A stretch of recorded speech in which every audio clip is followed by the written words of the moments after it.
I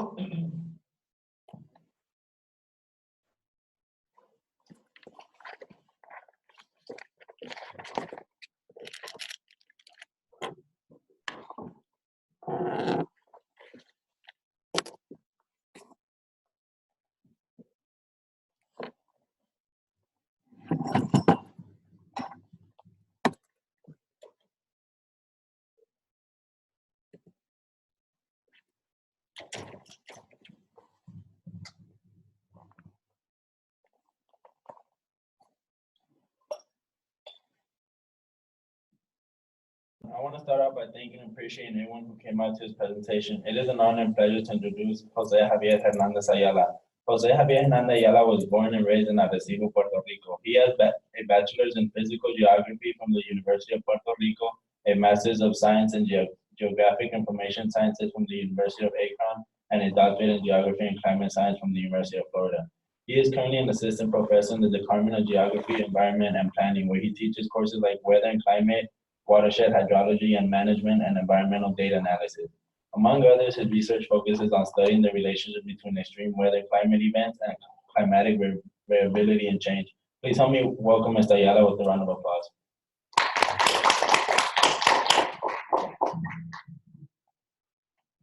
All right, I knew this was gonna happen. It's a Friday. You guys are probably obligated to be here. That's fine. I totally understand.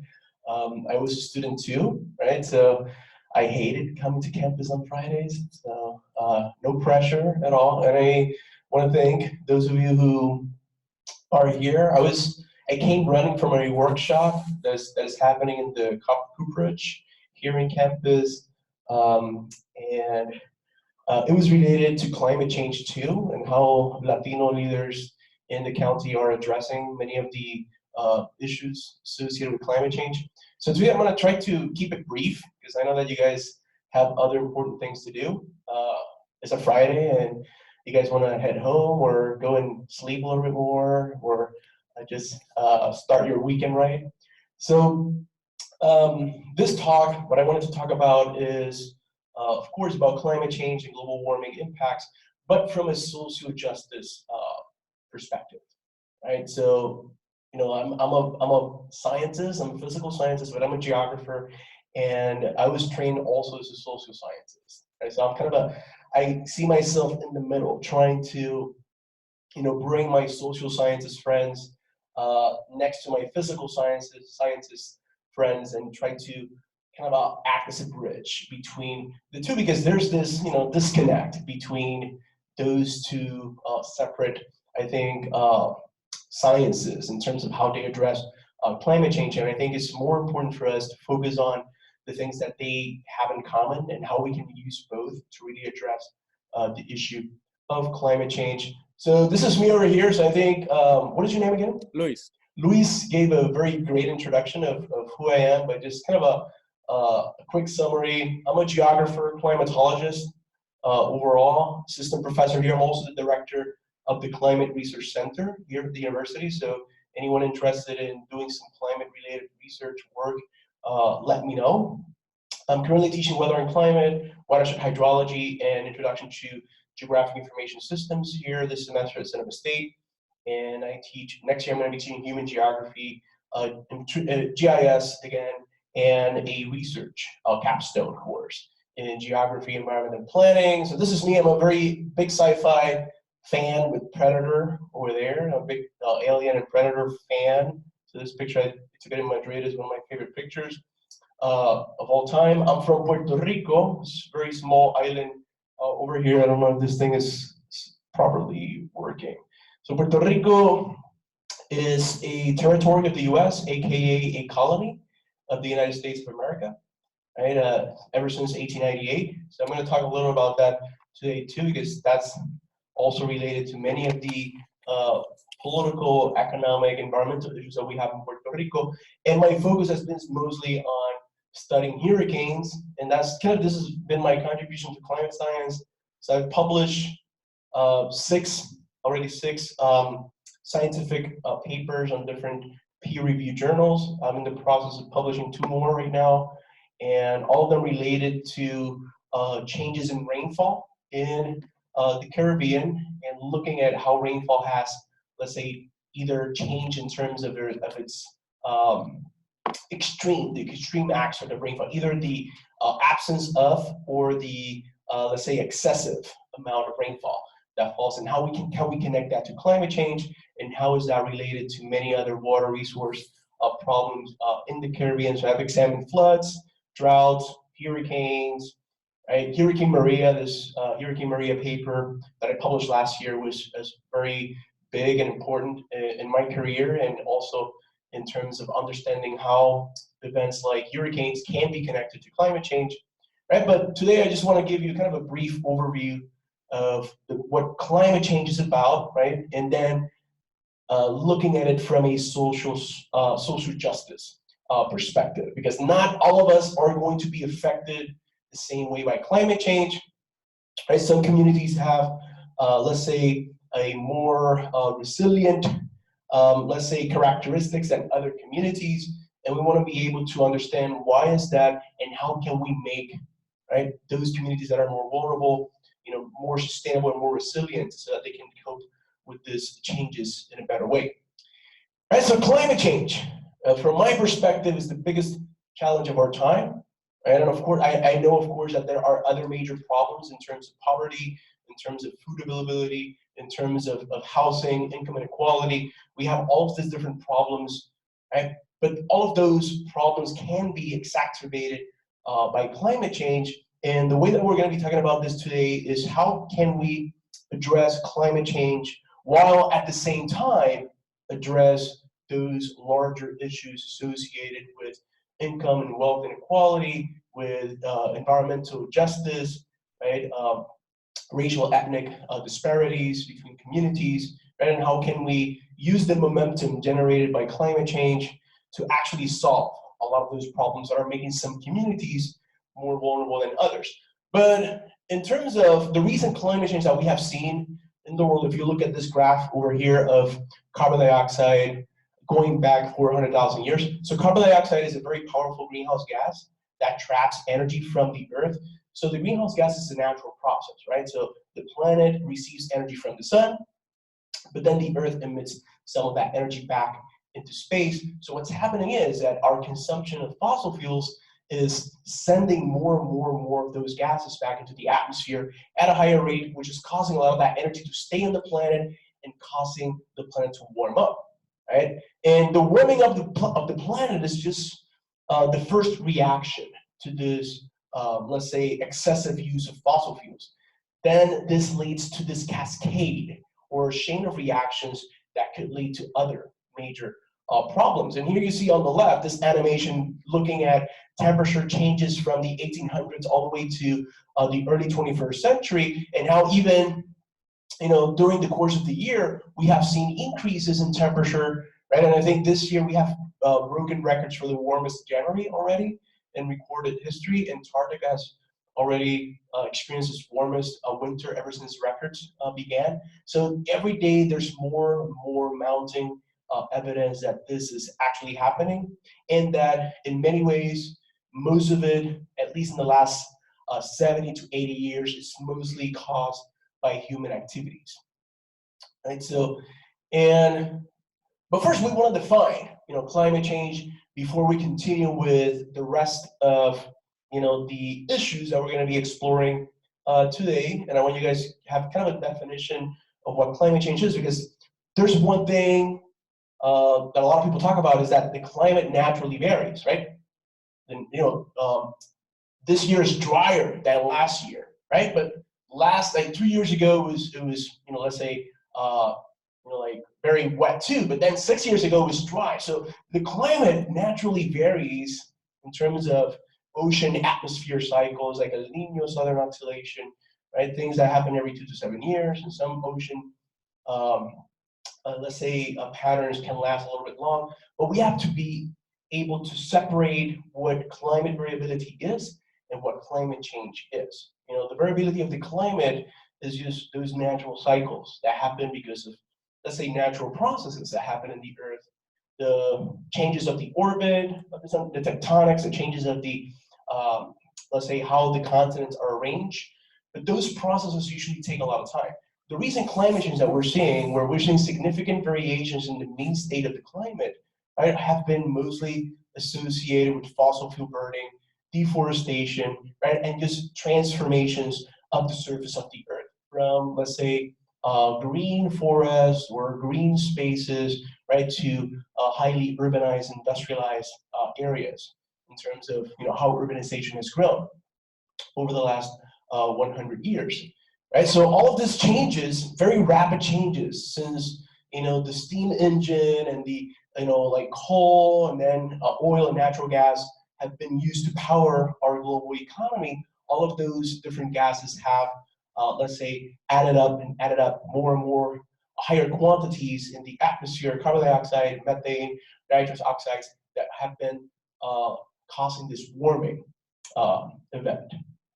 Right, so do we have evidence of this? Yes, like as a scientist, we always question our findings, right? As a scientist, we always want to make sure that we are actually right in terms of what we are studying and what we are predicting, right? So scientists every day are trying to find more and more evidence, because as a scientist, we will love it if we found that actually there's evidence the planet is stabilizing and is cooling and nothing bad's going to happen. It will be awesome. Like as climate scientists that focus on extreme weather, I will be thrilled to find out that, you know what, we're expecting to see less hurricanes and weaker hurricanes into the future. We're expecting to see less droughts.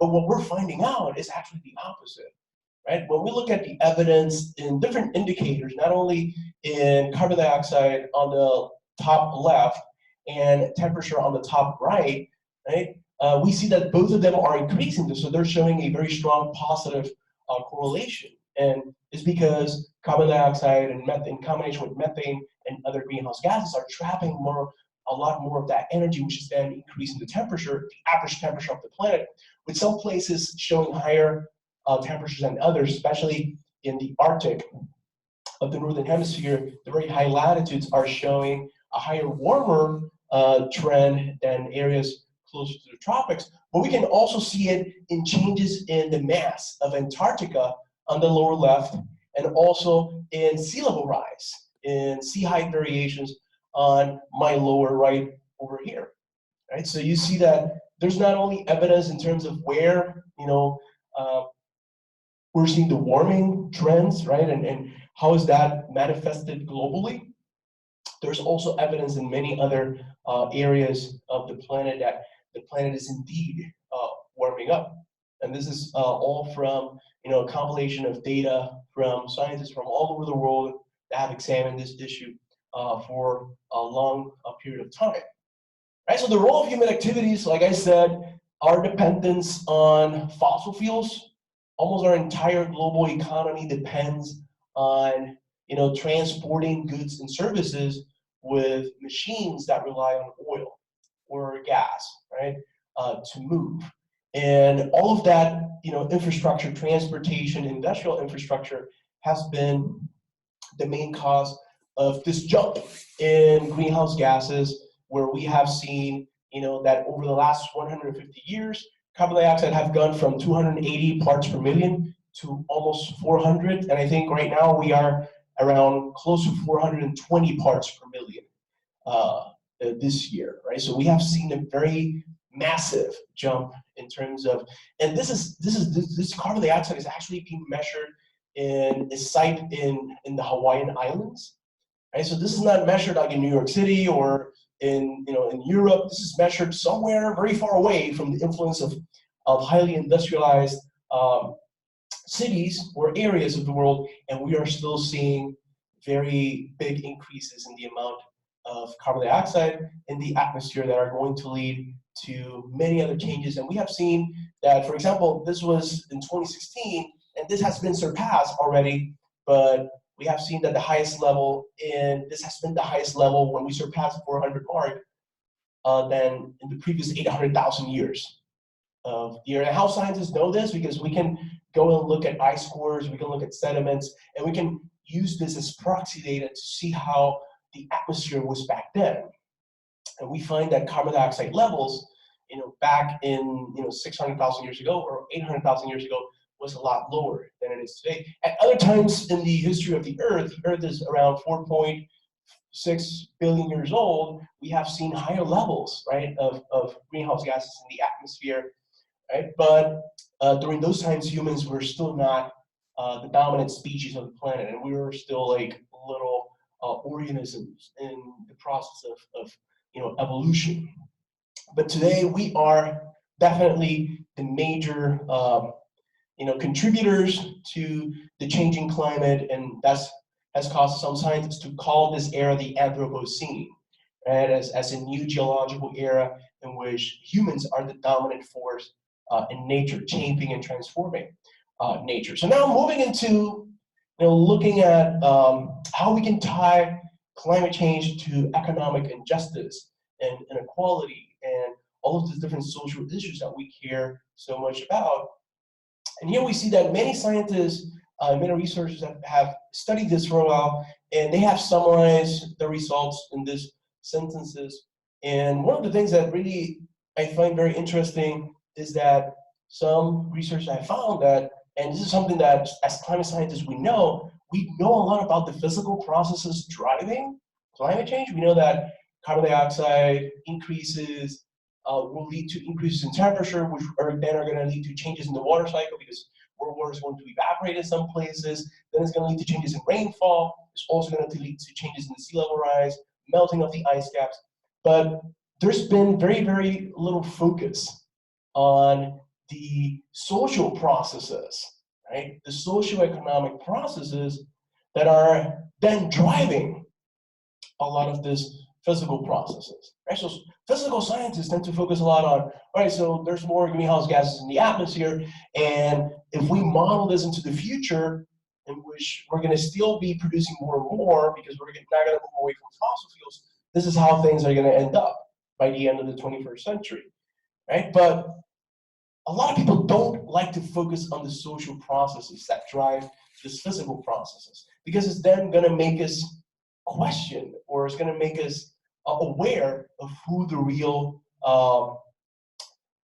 who are the people who are really responsible for these issues, right? And we might say all of us are, right? But in many ways, we are forced to participate in the system. I think all of us would agree if we had the option to use very fast transit, electrical-based transit, renewable energy, we would choose that option over a, let's say, carbon-intensive mode of transportation. But in many ways, our economic situation doesn't allow us to move away from fossil fuels, right? So again, a lot of the failure to achieve any global agreement on reducing carbon emissions is rooted to the problem of global economic inequality, right? So when you have countries, or even inside countries like ours, like in the US, where you have big disparities in who are the people who have power, who are the people who have wealth, and who are the great majorities who are just trying to survive, right? Those people who control the system, those people who control the major corporations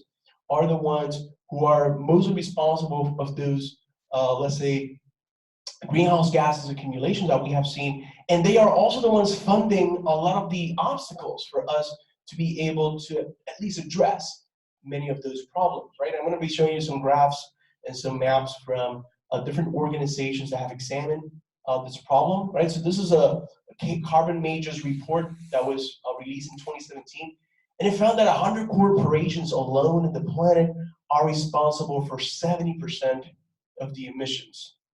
Right? So we're talking about, we can identify 100 CEOs, right, that will account for more than half, almost 2/3 of all emissions in the planet. Right? So we know what we need to do. Right? We know that we need accountability. We need to move away from fossil fuel dependence. Right? We need to stop subsidizing many of these public and private energy companies. Most of them are oil, natural gas, and coal companies, right? And we need to start investing in renewable energy resources, right? That will allow us to stabilize the climate system at a certain point in time, no one really knows when, right? Because as scientists, we even right now, if we stop all of our emissions and we move 100% to renewable and our carbon footprint goes down to zero, our climate system is still going to keep reacting to the changes that we have caused. And some scientists say for the next 100 years, some scientists say for the next 500 years. We really don't know when the Earth's climate system is going to stabilize. But we do know the 100 corporations who are behind most of the emissions, and we know where they are, and we know what we need to do. The thing is that there's many countries in the West, and also in the East and global North and South, there's no political will to attack or to, let's say, like ask for accountability of those corporations. We know that ExxonMobil knew about climate change since the 1980s, and they tried to hide the evidence the same way that the tobacco companies try to hide the evidence that like cigarettes and tobacco cause lung cancer, right? So we have that the effort to let's say stop any kind of climate action is also led by many of those fossil fuel interests who want to maintain their privilege, and they want us to stay, let's say, calm and passive and dependent on. Imagine if you could produce energy in your communities, in your homes, that could then power your cars and power your modes of transportation. You wouldn't need, oil from a big firm or a big corporation. That's what they're afraid of, right? Of our actual liberation and independence. Another very interesting report related to, how climate change is sometimes viewed as an individual. This is all you need to recycle more. You need to be a vegan, right? You need to do all. So it's all about your individual actions. While we see that in terms of collective, how we have different consumption lifestyles as a collective can also affect the way that emissions, let's say, either increase or decrease in the planet. And this report from Oxfam, which is a big NGO examining solutions to problems like poverty and income inequality, found that the 10% richest people in the world produce almost half of the emissions. So this is not even all of us. Even in the U.S., when I was looking at the math of this, for you to belong to the top 10% or even the top 1%, you need to at least make more than $200,000 a year. And if you want to belong to the 1% in California, you need to make at least $520-something thousand.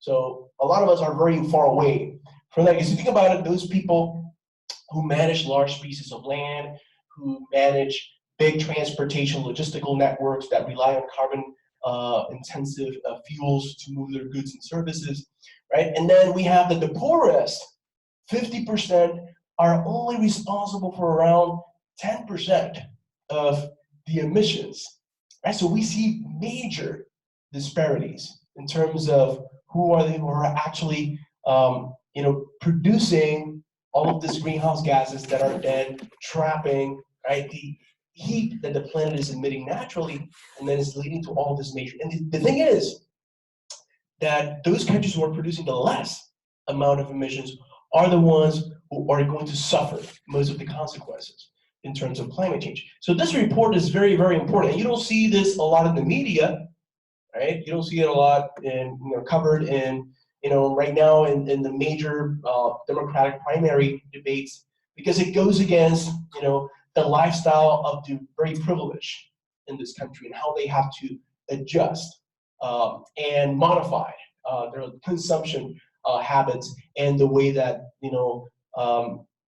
the economic system that dominates is set up, for only certain people to thrive, and the rest, the vast majority to just, do enough just to, let's say, just survive, barely survive. So this is very important. And here in this map, so here we see in figure number 3, the examples where there in the world people in the poorest half of global population live, and also where do we have the most vulnerable people. And we see that it's mostly in countries like Africa, in continents like Africa, and different African countries in the Sahel region that are going to experience a lot of the major impacts of climate change, right? And if you look at their carbon footprint, is very like minimum compared to the global north, places in Asia too, in terms of South Asia. Even though China is the second emitter per capita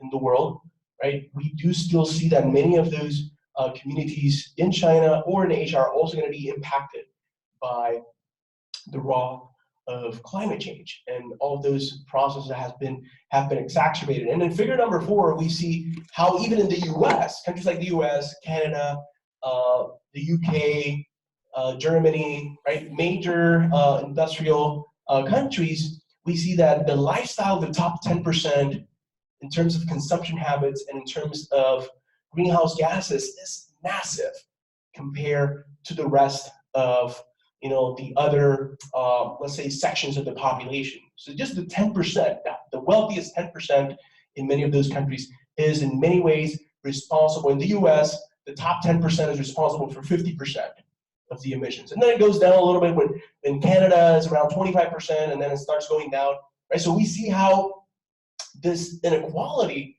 in wealth and power, right, is also leading to this inequality in terms of who are the people who are actually emitting most of these greenhouse gases, right? And now I wanted to share something kind of at the local level, and how do we see, events like extreme heat events impacting cities, different cities across the U.S. And I wanted to bring the examples of Baltimore in Maryland in the East Coast and Portland, Oregon in the West Coast, on how the way that cities have evolved and developed has caused many communities of color, minorities, to be in areas that during the same day, this is the same day, and look at the temperature changes. I know it's difficult to read from here, but in some areas in Baltimore, the same day, we had areas experiencing 101 degrees, while other areas were almost 15 degrees cooler the same day, just because some areas in the, let's say, wealthier neighborhoods have, let's say, more parks, more green spaces that tend to deal, right, and not necessarily absorb a lot of that energy, right? So just looking at how we plan our cities and how we can think about trees and green spaces, not only as, a beauty of the landscape, but as a public health, like action, is very important, because we see that in the climate change is not only impacting, like areas equally to you. You have that even at the city scale. We have some areas that are more vulnerable to heat waves or extreme heat days, just because the way that the city has evolved over time. And we know that the city cores of many of these areas were working class, people of color, tend to live in the past, and in many ways they tend to still live in those areas now, right? And they are the ones who are suffering, because these are the areas that are usually the poor neighborhoods. They don't have necessarily access to AC.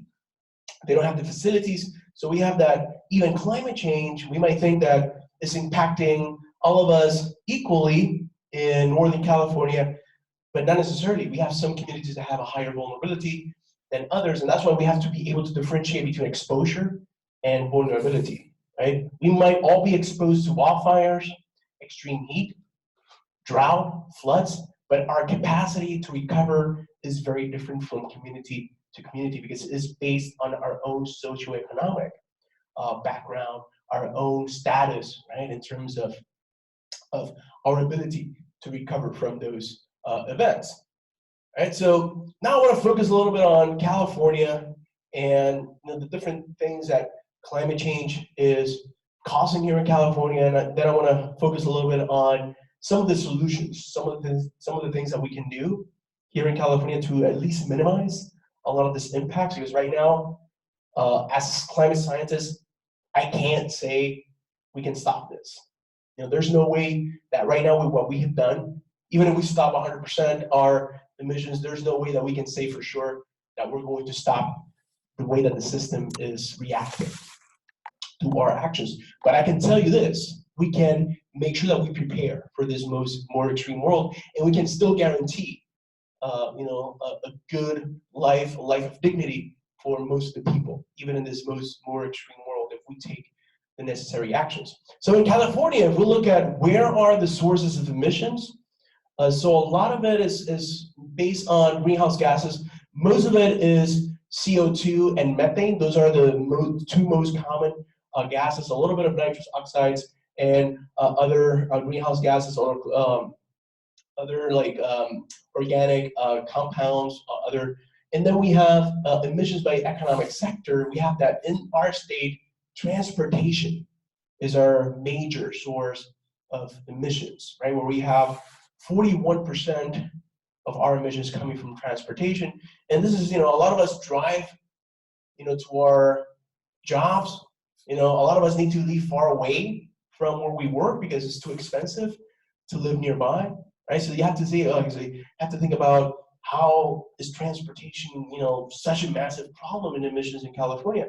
Is because in many ways we have seen also an increase in miles traveled by people because they need to, live in areas that they can actually afford, right? And work in areas that are impossible for many of us. And you have to think about San Francisco, for example, how a lot of people who, work in San Francisco have to live somewhere outside the city core in the Bay Area that is, affordable for them. And that's how, many of these problems make the solutions even more difficult, right? And how can we solve? And then we have the other industrial electricity. I think we're doing quite well in electricity over the last couple of years in terms of increasing a renewable energy portfolio, but there's a lot more that we can do.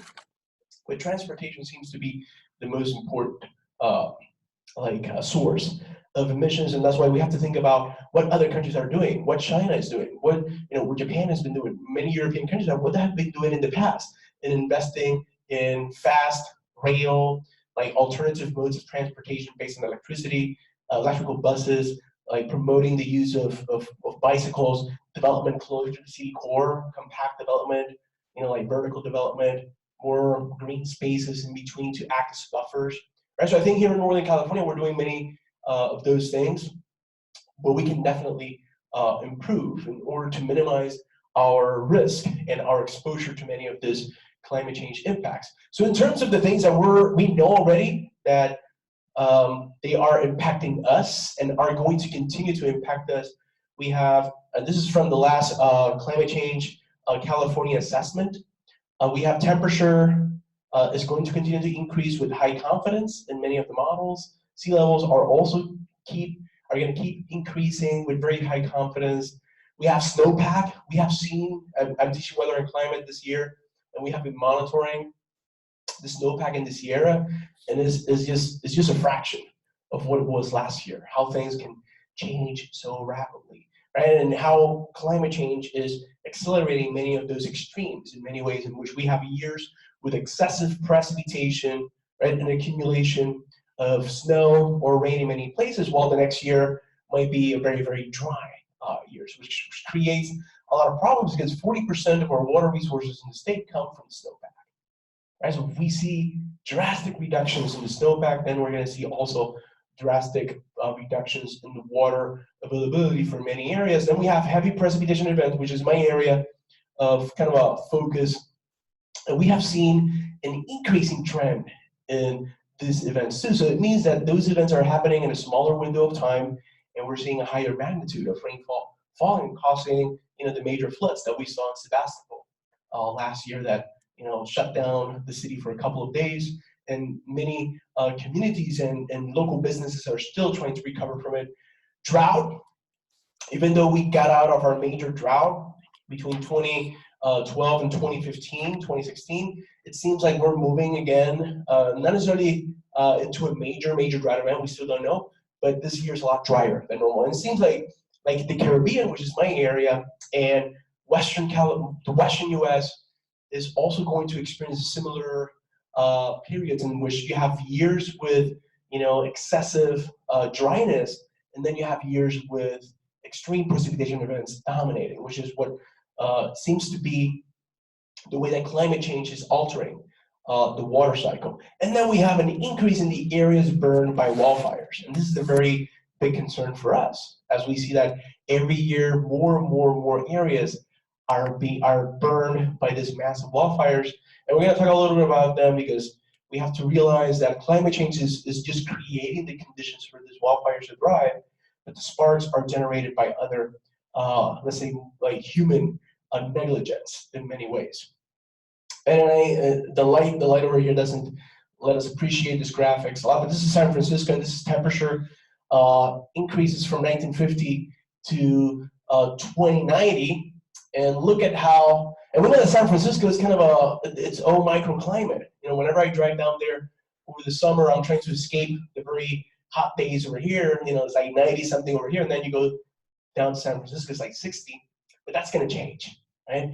In terms of, you know, extreme heat days, right? The historical average is around 4, but as we get to 2050, it's going to jump to 30 and 40, and then it's going to jump to close to 80, you know, like extreme heat days in San Francisco. And last year, one of my best friends visited from Puerto Rico, and it was weird because, you know, usually when I go down to San Francisco, I'm wearing, you know, like a jacket or something because I'm trying to escape. But that day it was 98 degrees Fahrenheit in San Francisco, and it was like that for a couple of days. It was this heat wave impacting the area. My friend is like, I thought San Francisco was supposed to be, you know, like cold and, you know, like nice, and then I'm like, I feel like I'm in Puerto Rico again. I'm sweating and everything. I'm like, it's not normally like this. You came on, you know, very weird. This is the first time in 3 years that I've seen San Francisco with this, but based on many models, those temperatures are expected to increase. They're expecting to, again, extract a lot of water, suck a lot of water out of plant soil, then making a lot of that vegetation prone or primed to burn, right, which is what's causing. We are expecting more frequent and longer heat waves and drier summers. And like we saw with Portland and Baltimore, right, the cities, if we do the same exercise for San Francisco, we have that many communities inside San Francisco are not necessarily ready to deal with those changes. Right? And it's our task as scientists, right, as researchers, as, you know, like community leaders and activists and students, to be able to find some solutions to these problems in terms of the different scales at which climate change is going to happen. Smog is also going to be impacted, forms faster in warmer weather conditions, and we know that already in the Bay Area, in San Francisco specifically, we get a lot of the fog because of how, you know, we get that moist, warm air from the Pacific that then cools down because of the cold California current.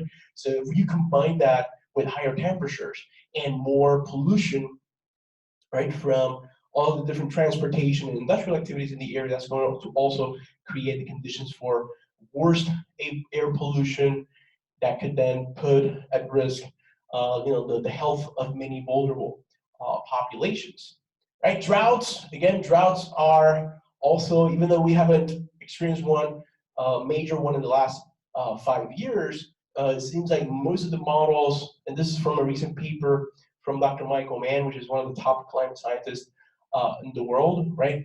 We have seen that drought in the Western U.S. has been driven mostly by rising temperatures, regardless of whether there is a clear trend in precipitation. So what we're finding out is that precipitation is harder to predict because precipitation in nature is just random. It's just very random process. And I can tell you that because that's my area. And it's very, very difficult to find trends in precipitation because it goes up and down. So when you do find a trend in precipitation, then something major is happening in the system. Because in hydrology and climatology, we have this stationarity principle where we say that, okay, things vary over time, but if you were to draw a trend of it, it's just gonna be like flat, right? But what we're seeing right now is that a lot of violations of that principle of stationarity in many places, as we see that some places are moving upwards and some places are experiencing a decreasing trend. And that leads to either periods of excessive droughts, right, where we have snowpack in the Sierra Nevada projected to decline by 2/3 by 2050. Right now, I think is not even you know, half of what it was last year in many areas in the Sierra. Right? So we see this acceleration and also the changing nature of the precipitation in the Sierra. Right? In the Sierra Nevada, you know, we need a lot of that rain, a lot of that precipitation to be snow, so that is kept, you know, in the surface for a while, and then it can, let's say, recharge many of our water resources later on. But what we're seeing now is that most of it is falling in the form of rainfall, or more of it in terms of diffraction, and then that is water that we lose to the system quite rapidly because it goes directly into the streams, and then it's difficult for it to be of use later on during the dry season when we need it the most. And so, again, as society works to limit global warming to under 2 degrees Celsius, which is still possible, like many scientists still think that it's possible, we can likely avoid committing to an even drier California. So we're trying to avoid the 2 degrees global average increase, but we're getting very, very close, right? We're getting very close to that threshold, and some people are actually acknowledging that by the if things continue the way that they are, we are going to surpass not only the 2, but the 3 and the 4 degrees Celsius by the end of the century. Those are the very, very scary scenarios that we want to avoid as much as possible. Right, so here what we see is a very strict relationship between very hot years, right, how extreme heat and droughts are highly correlated with one another. And then the major concern over here is how all of this is driving wildfires too. Is the entire, I think wildfires is the last domino that reacts to many of the changes that we have seen in the state, where we have increasing temperatures, reducing moisture from vegetation, altering the state of the vegetation, right? Making it weaker, a lot of trees dying too, and then making it more prone to burn. And then when you add in how climate change is altering the wind systems, which is something that we still don't know a lot, because wind is another variable in weather that is very erratic and very difficult to predict. But what we're seeing is that over autumn, right, over the fall, over here in October, where we still have, some areas in the state that are very, very warm down south, but some areas in the north starting to cool off a little bit, it creates pressure differences between the north and the south that drive a lot of those Diablo winds, right? Those winds that produce wildfires are because of temperature and pressure differences driven mostly by temperature differences. And what we see is very, very strong winds. I think the last fires over here, we have seen winds that have been almost Category 2 hurricane in some sites. Right? And those winds, in combination with negligence by corporations like PG&E, have then led to the major wildfires that we have experienced over here. So we have, climate change is just creating those conditions for wildfires to be more extreme. And it is our responsibility, right, to prepare for this, because what climate change is going to do is that by 2035, more areas are expected to burn than the average in the 20th century or the mid-20th century, and even more areas are going to be expected to burn by the end of the century. So we have to realize there's no way right now that we can physically stop this change. What we need to do is prepare our infrastructure, our communities, to be able to deal with this. We need to take over the electrical grid, right?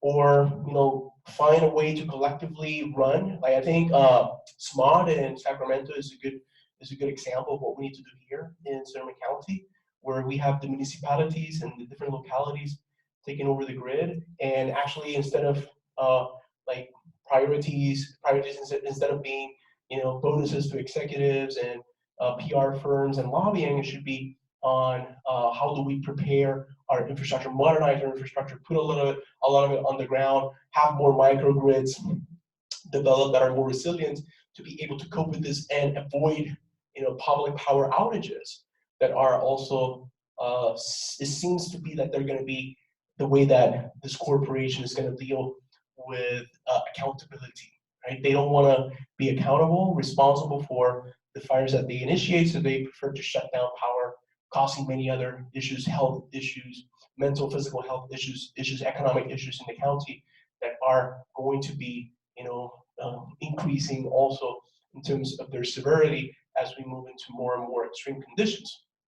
Right, so here, again, wildfires spanning more than 25,000 acres could become 50% more frequent by 2100. So we're talking about a lot of areas in Northern California, across the Sierra, right, that could experience very large increases in the areas that are going to be burned by the end of the century, or even by mid century, which is a very scary thought, right? But we still have the time to prepare for this, right? So we still have that, and we do have the resources. When people tell you, "Oh, we don't have the resources to do that," we do have the resources, right? You know, right now we're funding many activities that many of us don't agree with. You know, we're funding war campaigns across the world. You know, we're funding subsidies for big corporations and billionaires, right? We are okay in many ways with cutting funding. You know, I'm not okay, but some people are cutting funding for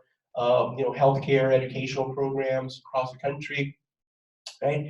But instead, so there's always, you know, there's always money for war and big corporations and the wealthy, but there's not enough money for social programs that could help us cope with this processes in a better way and help us at least alleviate or generate a more equity in terms of how those communities can deal with many of this process. Because like I said, even over here in our community, even though we're all impacted by the wildfires, some of our communities are going to be like fine in a couple of months after it, because their ability to recover is a lot better, while other communities might take years and years and years to recover. And it is our responsibility as scientists, social scientists, and physical scientists, because I see myself in the middle as both, and to find ways to reduce those vulnerabilities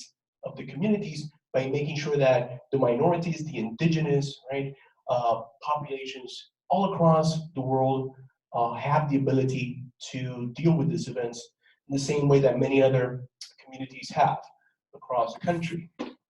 Right, sea level rise is another major, let's say, impact associated with climate change, because climate change, again, is exacerbating a lot of different processes, and we have that, you know, the melting of, you know, ice in the higher latitudes is then adding in more and more fresh water into the ocean, which is then causing this increase. We also have to talk about thermal expansion. So there's two ways in which sea level rise occurs. Is either you add more water from land.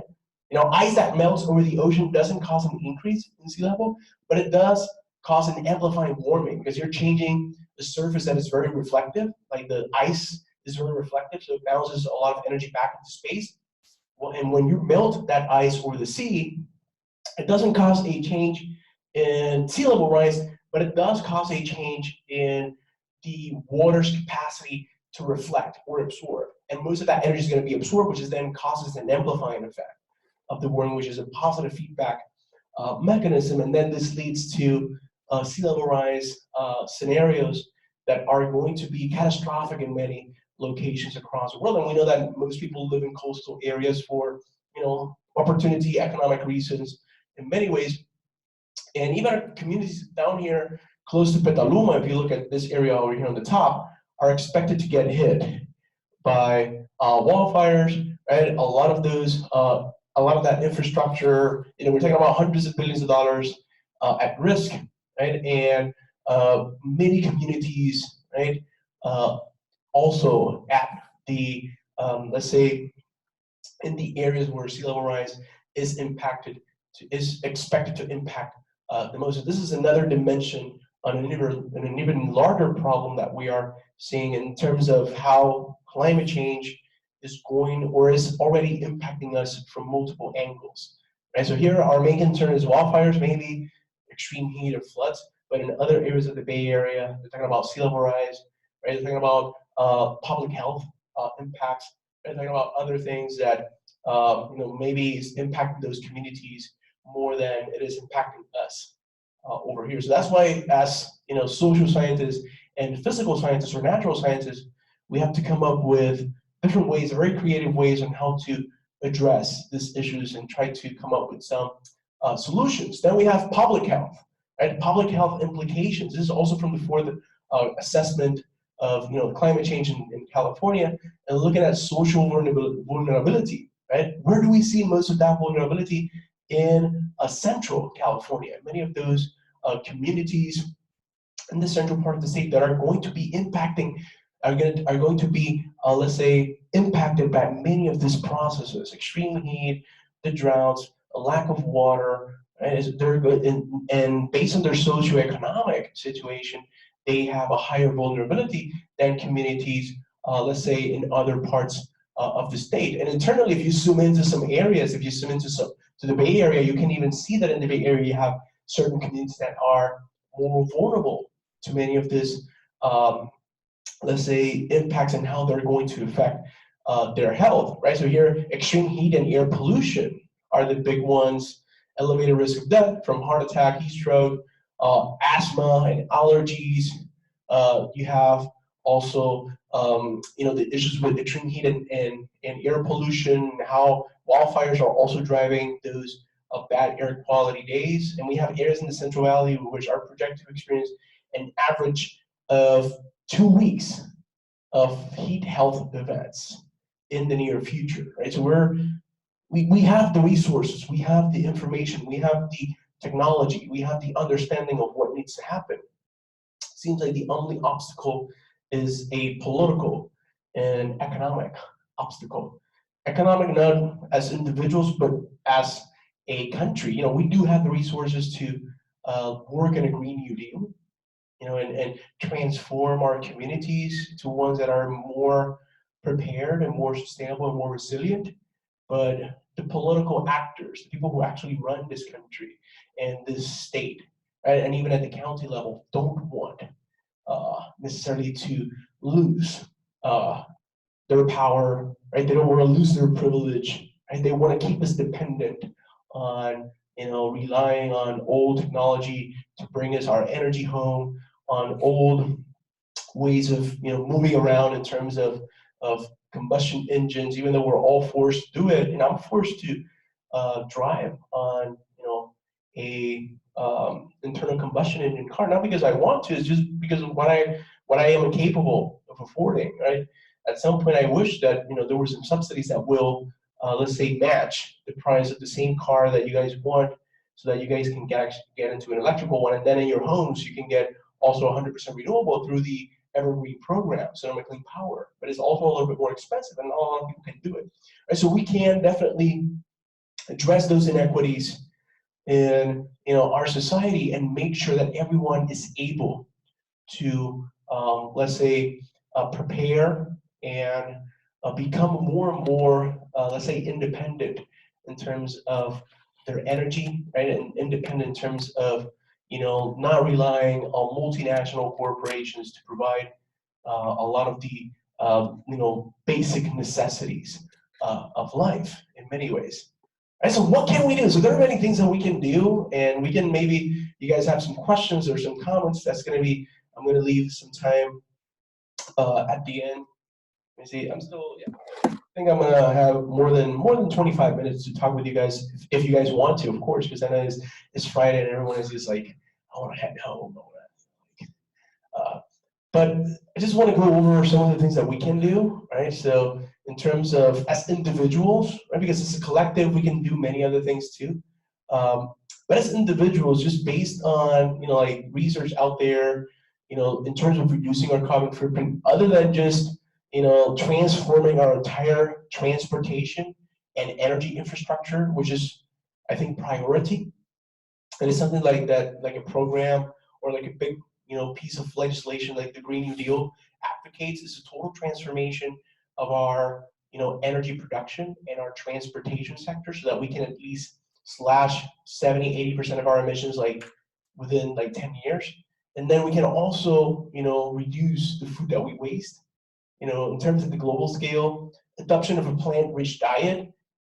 I'm a vegetarian, some days I'm a vegan, right? But even as a person who eats meat, you can also manage and reduce and say like, now, like this week, I'm gonna try and eat less of this. And even if you look at, I was talking with my students, there are some papers that say that, just like not eating beef and still eating chicken and pork has a major impact on emissions, right? Because I don't know if you guys knew, but more than 40% of the land in the US is used to feed cows.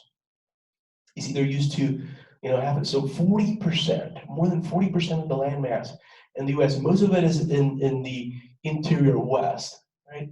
is used to either allow cows or feed cows. And that's a big chunk of land. And in Brazil, you also have that issue in other countries. And so that is environmental restoration. So this is where the green jobs are important, right? How do we give people good paying jobs to restore, wetlands, restore ecosystems, restore marshes, right? Restore riparian communities which are the vegetation around a river, so that we are better able to, let's say, sequester more carbon, reduce our risk of floods or of inundation when it comes to sea level rise. So environmental restoration, we're talking about, gigatons of carbon reduced from the atmosphere. Like we're talking about, massive amounts, and also education and family planning.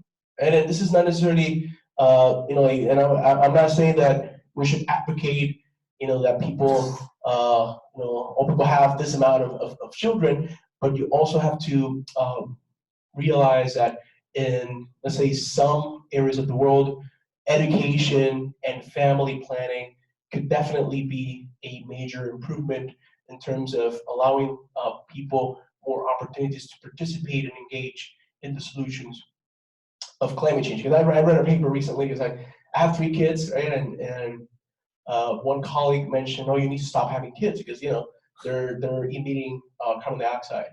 And then I pointed out, you know what, is 70% of the emissions are just because of these major corporations.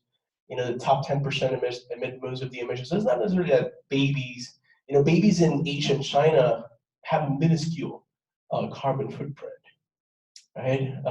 Babies in Africa and Asia, I'm sorry, have a minuscule amount compared to, let's say, the lifestyles of the very wealthy in the global north.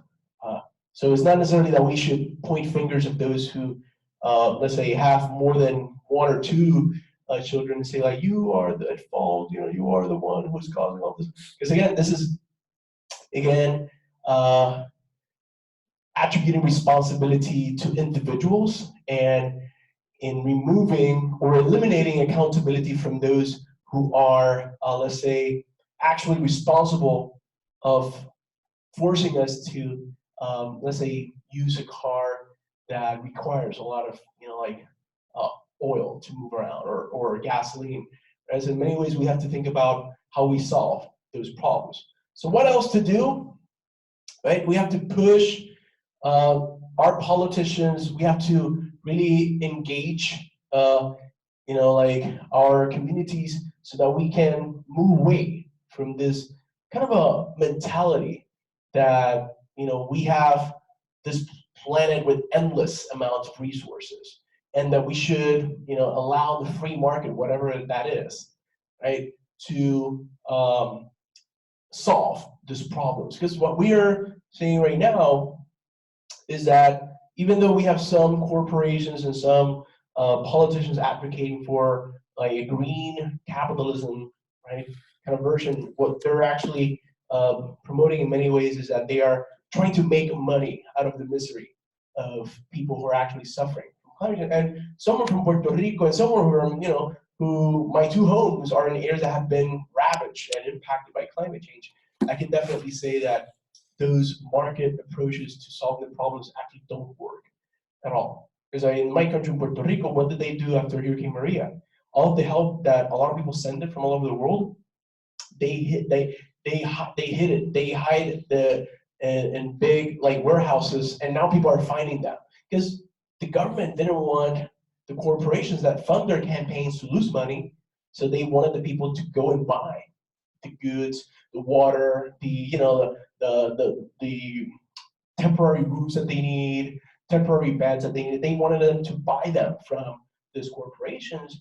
And now, after the massive wave of earthquakes that we have experienced earlier this year, people started finding warehouses with thousands and thousands and thousands of things that were donated, right? Because these corporations didn't want to lose, their power, their wealth, because of a disaster, right? So we have to move away from that, and move away from that mentality. This planet has limits, right? I don't know how many of you have read the Tragedy of the Commons essay that we're forced to read in many of our basic economic classes, like economy classes. that is just has been proven to be so wrong in terms of, like, we can't really think about our planet as, I kind of enclose myself in this piece of land and I maximize its use until, I become, wealthy. So I know you're actually impacting many other members of your community, many other functions of your, your watershed, your unit, whatever it is, so that we have to learn how to manage this world and its resources in terms of a collective.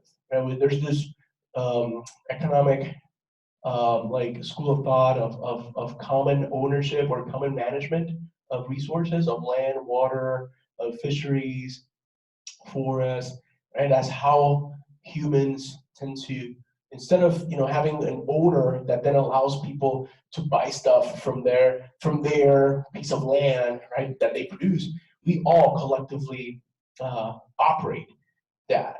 Like in many ways, how public parks or national parks work for the benefit of all of us, like library works for the benefit of all of us, regardless of who we are, where we came from, right? They are a greater good.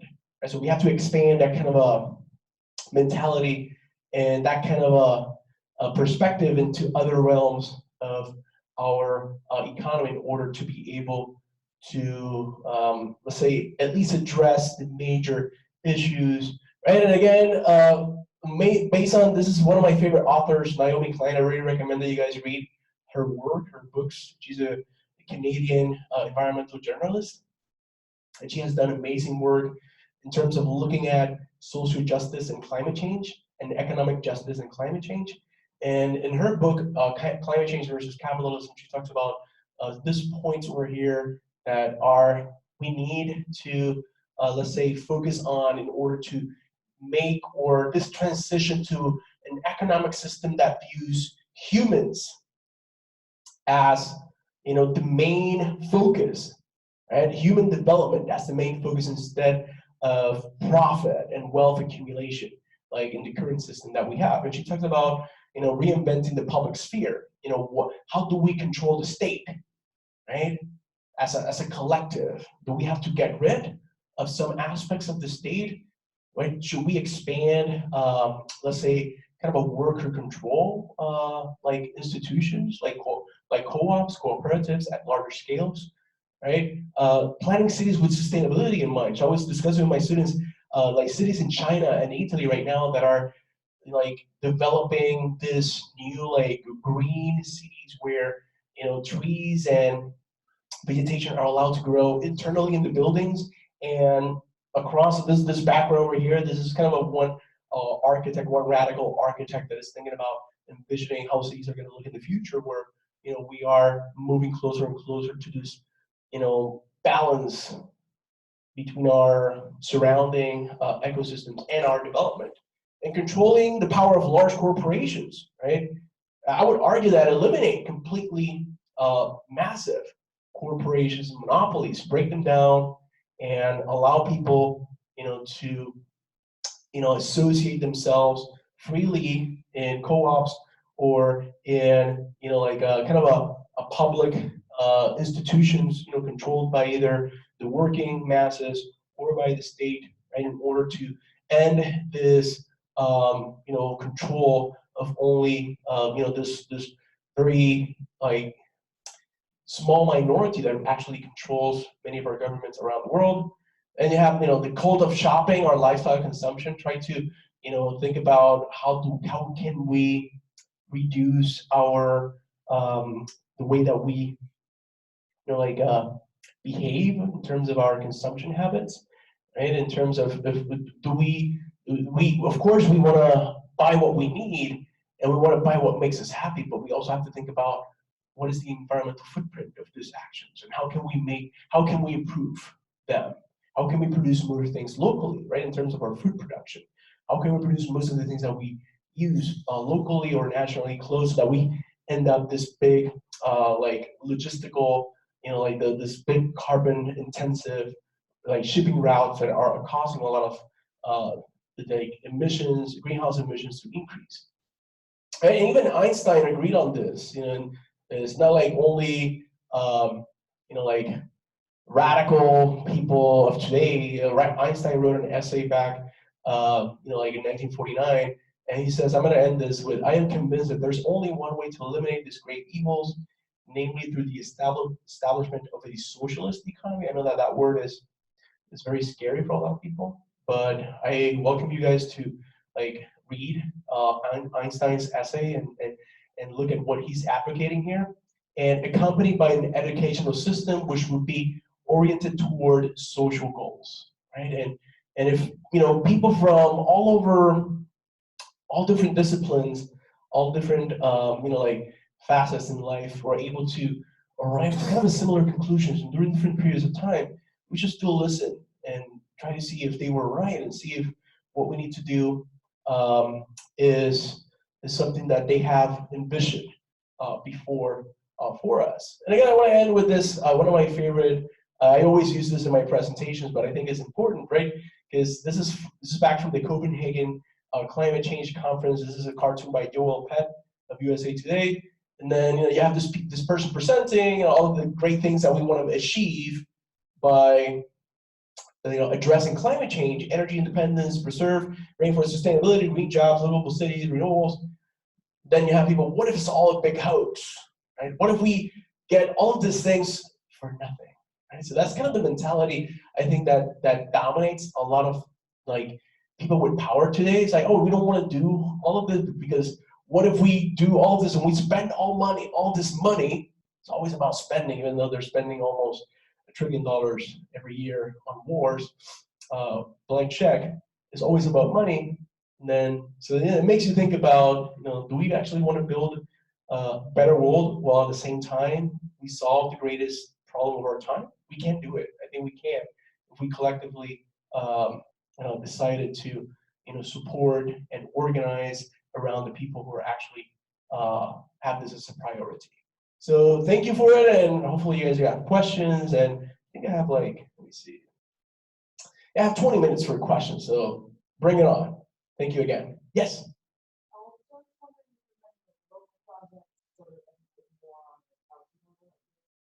Yes, so last year I participated in the local Green New Deal effort here in Sonoma County, and we were discussing how do we bring this big policy that is intended to be mostly something at the federal level to be it more like a local level. And there are efforts to increase our, let's say, renewable energy portfolio. There are efforts to improve our transportation sector so that we, right now, I think recently we had the smart, what was it,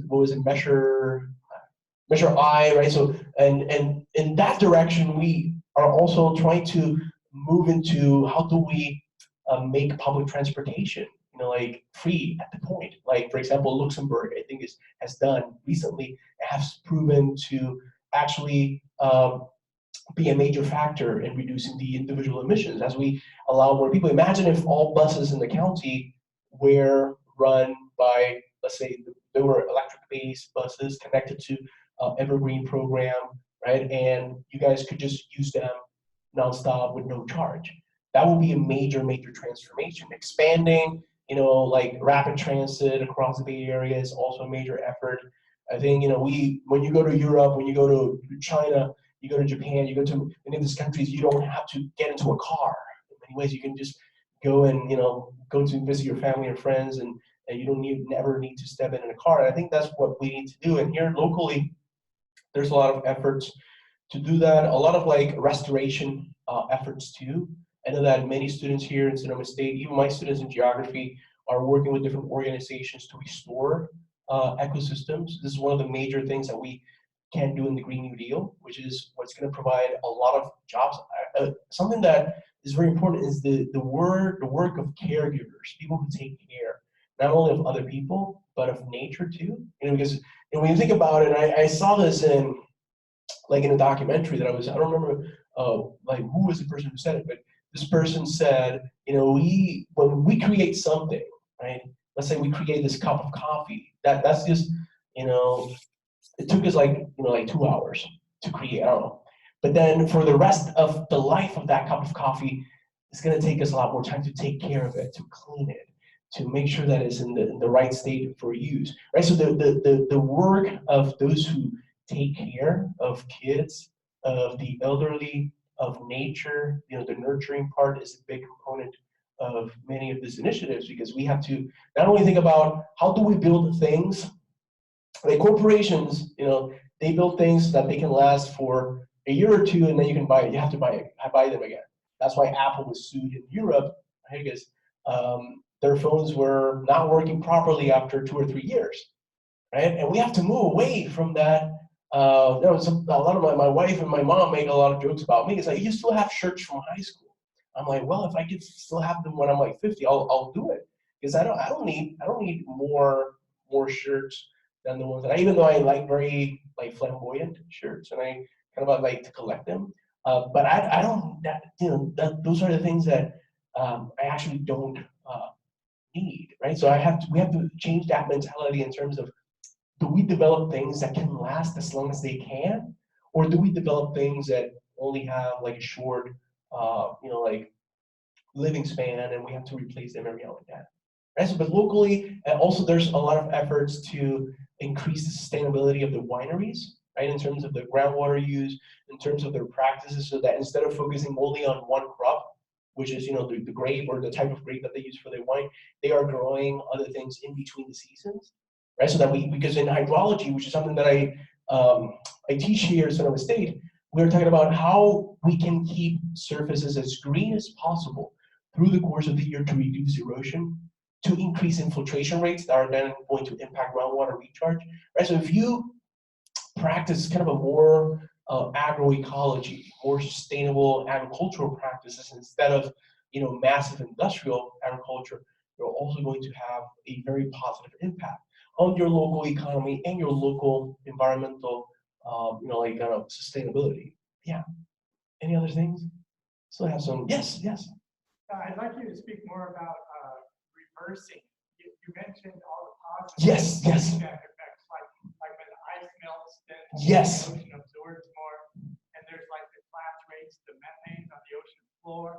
Yeah. And there's the extinction, there's the acidification of Yeah. the ocean, and it sounds like it's going to take thousands of years for the ocean water to cool back Yes. down. So we need to actually reverse it. Yes. No, and that's a great question, because if it wasn't for the oceans, we will be already experiencing a very, very different temperature scene in the planet. The oceans have absorbed a lot of the excess heat that we have put up in the atmosphere. So I think a lot of and this is what like Hawken talks in his book, like the drawdown. Yes, Paul Hawken drawdown. Yes, you guys should definitely check it out.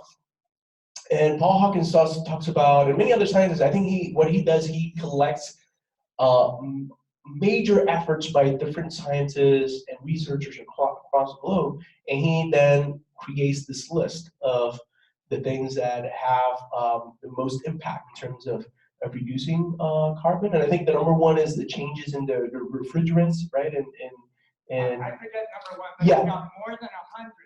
Yes. Reverse climate change. We'll reverse climate change. Science, yes. Solid scientific studies. Yes. Yes. And I think, and I agree, with like all of those measures. My only concern with them in terms of, we talk about some of them, like changing the ways that, like our refrigeration systems work in terms of the gases that they utilize and the ways that they emit. So those are one of the things that can drastically, the same way that we banned chlorofluorocarbons back in the 90s in order to reduce the impact of the ozone hole, right? Education of women in the global south is a major, reduction. It causes major reductions. Investments in renewable carbon sequestration technology is another way in which we can. So I think the combined effort of restoration of ecosystems, development of carbon sequestration technologies, let's say investments in renewable energies can actually reduce a lot of let's say the emissions that have caused like this changes in the climate system. But at least based on the most recent report from the IPCC, it seems that even if we were to completely reverse and completely stop, right? Because again, there's two ways there's two steps. First, we have to stop most of our emissions, and then we have to suck out all of the carbon that is in the atmosphere already. And the difficult thing is, like the different levels in which, we have carbon all across the atmosphere. And one of the problems is, what are we going to do with the carbon that is higher up? What kind of technology are we going to develop? Because we know that the carbon stays in the atmosphere for a long time, and it doesn't necessarily go into closer to the surface, right, let's say, very short after it's emitted by its source. So I think is a combination of many restoration practices that are going to increase carbon sequestration and storage. It's going to be a lot on changing the way that we move on the planet.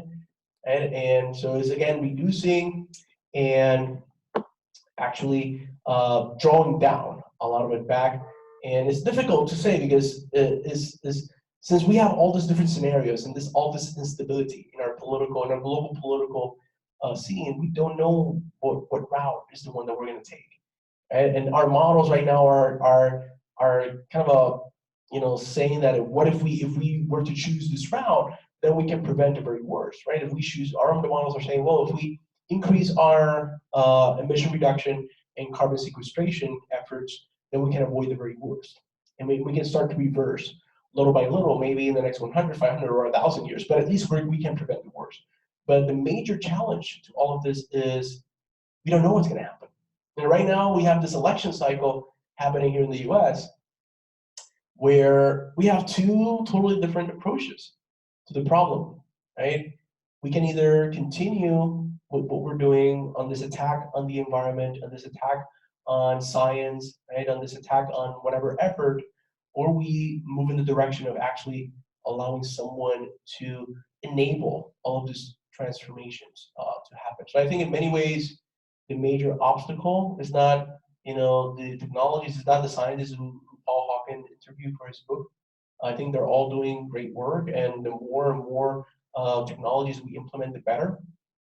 I think the main obstacles are to increase our sequestration or reduction are political forces that see this as a way of altering the global shift in power, because we're talking about shifting power back to the people, for them having control of their own spaces, their own workplaces. And we're talking about more democracy in general. If we were to allow people to talk and hear their voices and get into action. So I think that we do have the resources, we do have the technology, and I think this is the Green New Deal, piece of legislation that Bernie and AOC and many progressives are pushing. Scientists that have examined this, and even I've read this, is a very, very aggressive measure that could definitely reduce U.S. emissions by a lot. And it can bring us back to 1990, 1980, 1970 level emissions that will then cause this stabilization of the climate system. But the only obstacle is, the ruling class of this country, which is both Republican, is both Democrat, right? So we have this obstacle, because it's not only us, our enemies are this party or this or not. The two parties are loyal to something, which is capital. Global elites, yeah. The media, no, definitely. And it's not only here in the US, is all across the world, right? And whenever there's an attempt by someone to do something different, it gets crushed. Right? And that's why we need to find ways to support people that are, let's say, I'm thinking about the word in Spanish, but it doesn't come up. I mean, the represent a challenge to the system, right? They represent something that they're the Democratic Party is more scared of Bernie than they are of Trump, and that's a real thing. Those who are just watching or reading things, and how things are actually going, I think they would prefer, for Trump to be reelected than someone like Bernie becoming the president. Because if someone like Bernie becomes the president, then we're talking about major changes in how wealth and power are distributed in the U.S. and how we address things like climate change. So I think that right now our major obstacle right? And they're probably recording the. Like, all right. They are, but they're gonna see me. I'm gonna maybe become famous later. In right wing YouTube channels. But the main challenge is those political and economic forces, because this major corporations are the ones who donate to these politicians so that they don't act, right? Or sometimes they might be moving one direction, but then they get the funding and they stop talking about it. We saw how when Biden won Super Tuesday, how the stocks of the health private insurance companies went up. They knew that this win for the corporate wing of the Democratic Party is going to be positive for those corporations. The same, and that's the main problem is how this people we don't have any kind of accountability with these corporations that just fund campaigns, then they elect for us the politicians that we're allowed to elect, and then they make us choose between the lesser of two evils. And I think that's an obstacle that we need to overturn if we want to get into the very radical carbon sequestration, carbon reduction efforts that we need to do. Yeah. Yes. Yeah.